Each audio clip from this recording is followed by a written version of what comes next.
suis allé voir les cardiologues du service de chirurgie cardiaque, notamment le Dr Charniot. Il m'a dit qu'est-ce que ça pourrait être intéressant de regarder dans la prise en charge chirurgicale de l'endocardite. Il m'a dit c'est intéressant de voir ce qu'on a fait ici, à l'Institut pour 100 patients. Je dis ok, bon, on va voir. Et donc oui, j'ai vu un peu ce qu'on a fait ici dans les 3 ans. 3 ans, on a fait une série récente, donc on a fait 90 malades. 90 malades d'endocardite. Donc la plupart, donc ça c'est les caractéristiques préopératoires. Donc des hommes, en plupart des hommes, un peu de diabète. Il y avait pas mal de redux parce qu'il y avait une grosse partie entière, c'est des endocardites sous prothèse. Les patients, ils ont un âge médian un peu plus jeune par rapport aux patients de chirurgie cardiaque parce que vous voyez, il y a seulement 13 patients dans la série qui ont plus de 75 ans. Parce que bien sûr, après, quand les malades ils commencent à avoir 85 ans et sont redux, peut-être on commence par le traitement médical. La fonction rénale est quand même un peu altérée parce que suite à l'infection, l'âge, l'antibiotique, les facteurs de risque, donc il y a quand même 50% des patients qui ont déjà une fonction altérée. Et on a stratifié un peu l'urgence selon les critères de l'Euroscore. Donc les patients urgents, en fait, sont les patients qui ne rentrent pas une fois le diagnostic posé à l'hôpital. Donc, ils sont traités médicalement et préopérés. Et après, il y a des patients qui sont en urgence vitale, qui arrivent au bloc intubé ventilé sous noradrénaline. Donc, ça, heureusement, ce n'est pas le plus fréquent. Et il y a des patients programmés. Les patients programmés, en fait, c'est des patients qui sont des patients, c'est surtout des réinterventions pour récidive ou pour faux anévrisme, qui ne sont pas septiques, qui n'ont pas de grosse végétation. En fait, ils ont juste des fuites paraprothétiques ou des faux anévrismes qui peuvent bénéficier d'un traitement antibiotique à long terme. Et donc, on les met un peu dans la case programmée. Alors, comme AVC, il y avait 16 patients qui avaient un AVC préopératoire, mais seulement une toute petite minorité, cet AVC était en raison d'un délai du geste chirurgical. Donc, finalement, on est un peu dans la chirurgie précoce.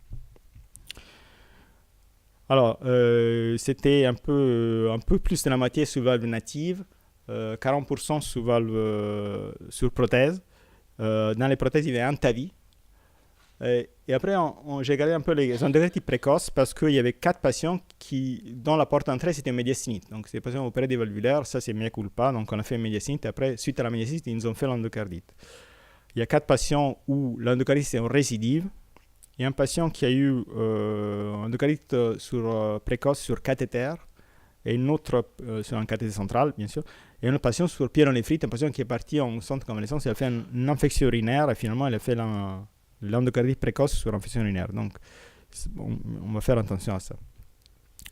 Donc, les indications, une grosse moitié, c'est la végétation, plus ou moins associée au fuite isolée d'un tiers d'écart. Il y a le sepsis et il y a une toute petite partie, c'est les cas avec un faux anévrisme, surtout sur une récidive, sur une extension périannulaire de l'endocardite, donc qui après récidive sous forme de faux anévrisme de l'aorte ou des structures avoisinantes. Alors ça, j'ai vu un peu la bactériologie, je pense que ça va à peu près dans le sens que dans la littérature. Ça m'a permis de connaître des germes que je ne connaissais pas, comme la Gemella ou autre chose. En pratique, il y a un quart de staphylocoque, un quart de streptocoque, un quart de streptobovis et enterocoque. Il y a un mélange de bactéries un peu différents. Il y a aussi on a eu un candidat sur un toxicomane.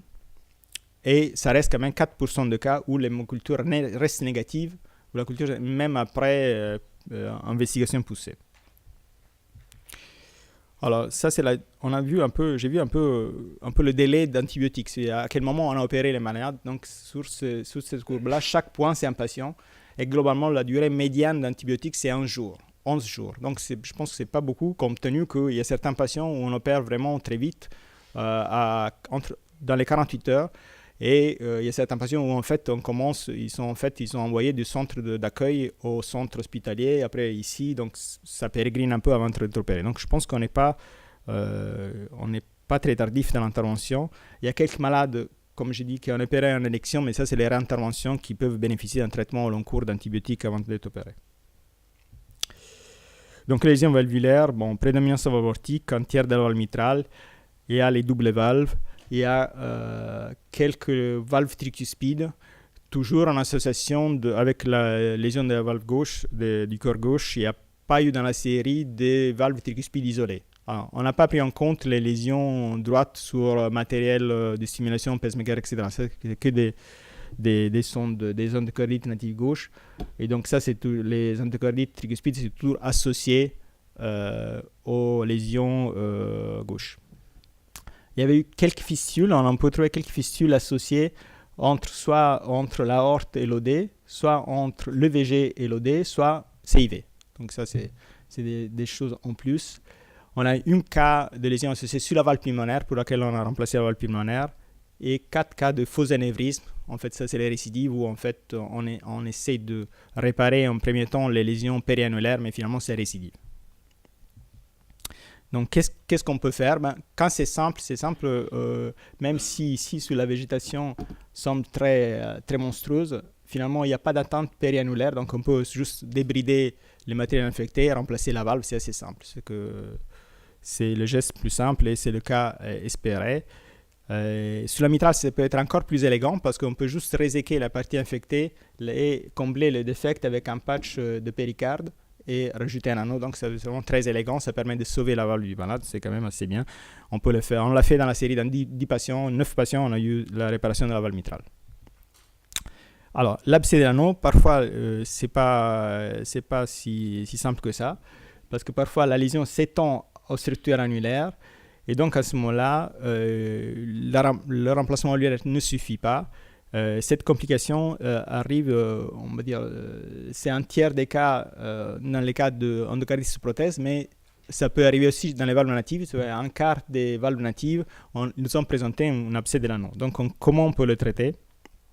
D'abord, on résèque tous les tissus infectés. Donc ici, on va réséquer tous les tissus infectés. Ça va laisser une cavité ici qu'on va bien sûr combler. Donc il faudra combler l'abcès. Donc on le comble soit avec du péricarde, soit ici, bon, on voit pas bien, c'est un peu flou, mais c'était un gros patch de Dacron, c'est du Teflon en fait, du Dacron, parce que c'était un gros défect. Donc soit du péricarde d'origine animale, soit produit synthétique. Et après, on comble à la fin avec de la colle. Pourquoi? Parce qu'en fait, il faut avoir quelque chose de solide pour pouvoir appuyer nos poings qui vont tenir la valve. Vous voyez ici, la valve va s'appuyer ici, en partie, sur cette partie d'anneau. Donc, il faut que ce soit assez solide pour tenir à long terme. Et d'ailleurs, les récidives qu'on a eues sont toujours sur ces cas d'extension périannulaire où il y a un récidive de l'endocardite dans cette zone-là. Si la racine aortique est trop détruite, finalement, parfois on ne peut pas faire cette technique de réparation avec patch. Donc, on est obligé de remplacer la racine. Alors, la chose plus simple, c'est d'utiliser un tube valvé, parfois parce que on est obligé parce qu'on trouve un peu sur le champ qu'on n'a plus de matériel pour coudre, donc il faut remplacer la racine, donc on n'a pas le temps de commander des homogreffes. L'alternative, c'est avoir un homogreffe. Donc un homogreffe, c'est un aorte de cadavre, donc qu'on peut commander si on a la suspicion d'avoir besoin après d'une intervention extensive sur la racine aortique. Au niveau bactériologique, il y a le même effet. Il n'y a pas un sur-risque à utiliser du matériel synthétique comme le Dacron dans le cas de tube valvé. L'avantage de l'homogreffe, c'est que vous voyez ici un excès de tissu, ça nous permet un peu de modeler ce tissu sur la racine aortique ici, qui peut être assez... Bon, là, c'est un schéma, mais en vrai, ça peut être assez cruenté, assez abîmé, donc assez fragile aussi. Et donc, ça nous donne un avantage parce que ce tissu peut se mouler bien à la racine aortique. L'inconvénient, c'est que bien sûr, il faut le commander, donc il faut un peu d'avance pour prévoir l'intervention. C'est même assez, on peut l'avoir sur le côté mitral. Alors, heureusement, c'est assez rare. Dans notre série, on l'a eu une seule fois. Pourquoi c'est rare? Parce que la technique, c'est la même, c'est qu'il faut combler cette cavité avec un patch péricarde et de la colle. Mais le problème, c'est que cette cavité, normalement, se cache sous des calcifications. Donc, il faut d'abord décalcifier l'anneau avant de pouvoir le combler. Et ça fragilise l'anneau, donc on expose après un risque important de rupture de la continuité auriculo-ventriculaire. Donc c'est un risque de mortalité important. Heureusement, c'est assez rare, donc nous on l'a eu une seule fois. Donc, bon, ça c'est assez classique. On a eu plus de biologiques. Donc, les procédures, on a eu 26 patients. Donc, 28% à peu près des patients ont eu besoin de cette fermeture d'abcès avec le patch péricardique sous la racine aortique. On a eu 8 patients, un remplacement total de la racine. Donc, avec l'homogreffe, quand on a eu le temps de le programmer un peu. En revanche, avec un tube valvé, quand on est tombé un peu sur le champ, sur la racine un peu détruite. Et chez 9 patients, on a pu sauver la valve mitrale. Donc, la mortalité est élevée. On a 15% de mortalité par rapport à un Euroscore 2 préopératoire médian de 5. On avait un score moyen de 8. Alors, peut-être l'Euroscore, peut-être ça sous-estime l'effectif. C'est peut-être pas le bon moyen pour estimer ces malades. En tout cas, l'âge, ça joue un rôle. Le diabète, c'est un rôle très important. Bien sûr, si on arrive au bloc opératoire, intubé ventilé sur noradrénaline, c'est sûr que les choses sont un peu difficiles. On a eu quelques pontages associés et ça semble avoir un effet un peu négatif, mais c'est sûr que la chose qui prime, c'est la durée de complexe. C'est-à-dire que plus la procédure est complexe, plus s'il y a 2-3 valves à faire, plus ces montages, etc., ben c'est sûr que les choses sont très compliquées parce qu'en fait, ça doit avoir un impact de la COC sur l'état inflammatoire de ces patients qui parfois sont très vasoplégiques. Ils arrivent quand on opère et après l'anesthésiste à côté nous dit mais finalement on est en train de monter en adrénaline, j'arrive plus à tenir le malade parce qu'en effet vraiment un espèce de flash de la COC sur la vasoplégie de ces patients. Alors, donc, parfois, les patients sont complexes, la COC dure longtemps et parfois on n'arrive pas à poser sans ECMO, qui bien sûr sera un facteur de risque de mortalité. En revanche, ça permet de sauver quelques patients. Donc, ça nous aide de temps en temps. Donc, en conclusion, de mon point de vue, les patients sont assez graves et donc la mortalité s'est élevée en fonction de la gravité parfois des patients. Il y a des patients qui arrivent juste avec un endocardisme aortique simple, mais c'est facile à traiter. Quand ils commencent à avoir plusieurs valves déjà abîmées, on peut pas choisir la chose plus simple. Il faut quand même traiter la totalité des lésions et donc ça a un impact sur la mortalité. De notre part, il faut vraiment faire une vigilance accrue sur les infections post-opératoires parce que y a 6 patients dans la série où vraiment ont eu une infection précoce de prothèse pour une infection nosocomiale. Voilà, j'ai fini.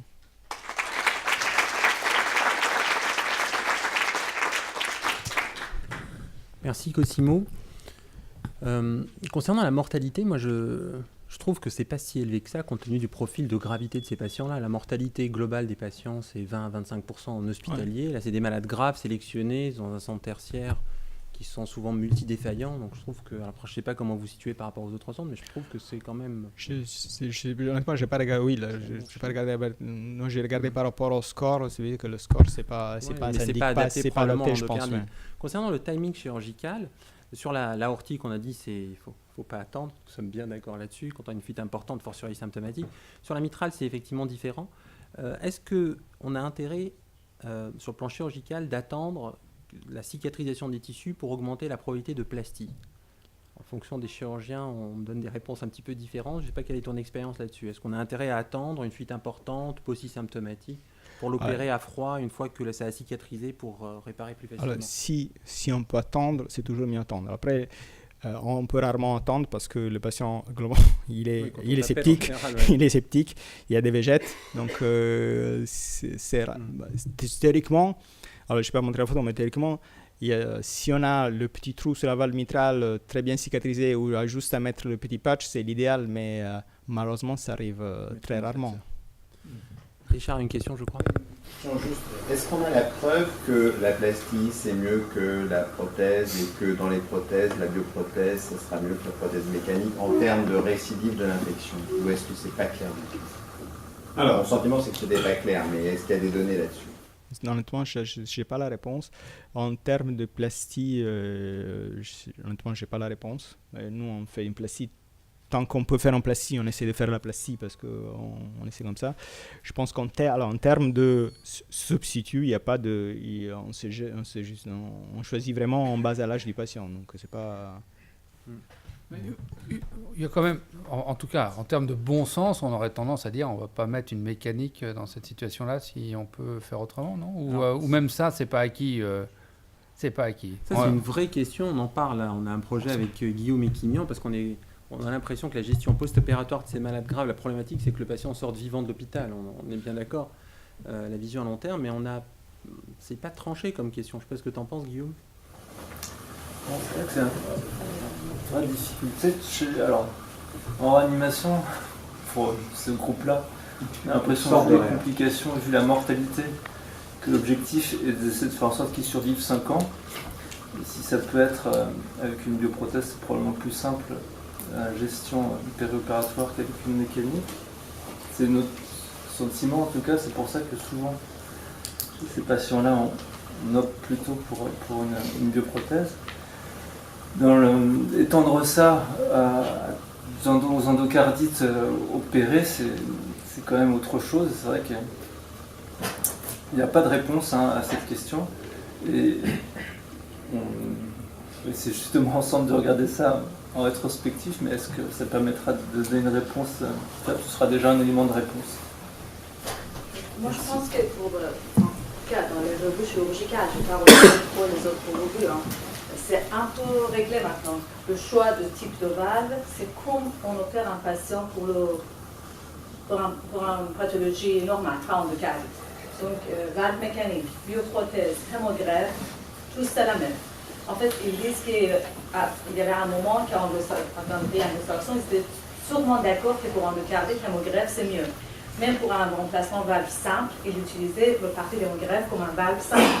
Donc, ils mettaient même pas bioprothèse. Après, petit à petit, on a compris que vraiment, ça ne joue pas trop. Bioprothèse, mécanique ou hémogreffe.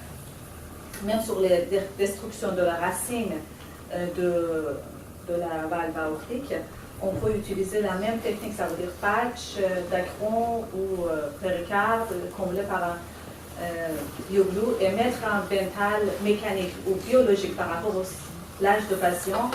Et on a vérifié, il y en a plusieurs articles, on a vérifié ici aussi, il n'y a aucune différence entre l'hémogreffe ou cette technique-là. Donc on peut dire qu'à peu près c'est un peu terminé.